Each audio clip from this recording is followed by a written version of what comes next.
Ready mo na. Tayo na lang, sir. Ito na, boss. Upo na lang ako. Ito na tulog.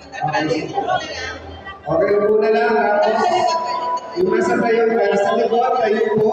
Tapos, uwi po tayo lahat. Ganun yan eh. Kita mo kayo tayo. Oh, sige, pasok. Oo, gusto na naman po. Ayan. Okay. Okay, wait. 3, 2, 1, wait! Ayan na ang dulo. Ayan. One more. Ayan, sa mga babae. Ayan. Titingnan niyo yung kasunod ninyo. Ayan, diyan ka na sumunod. Okay, one more. In 3, 2, 1, wait!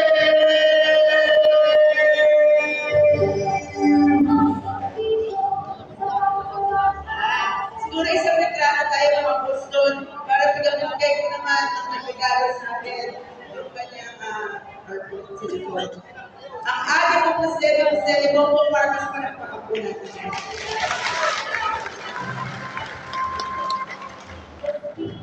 Yan yung sinasabing hiwalay yung budget.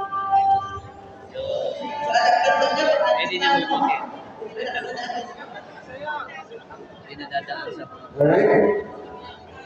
Thank you so much, Bob. ano ba lang po gawin na kung wala ko yung nagbibigay na? Sige mo, gusto na pamigyan pa mo. Kapag palabas ko ng mga dancers ko tayo.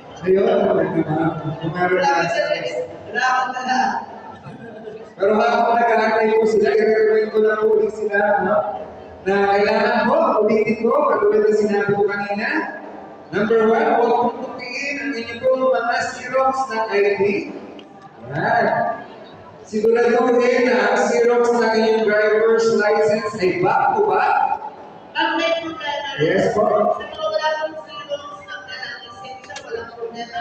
Kailangan ko na yung photocopy lahat ng zeros. So, habang nakakita kayo, para ko tayo. Ay, wala.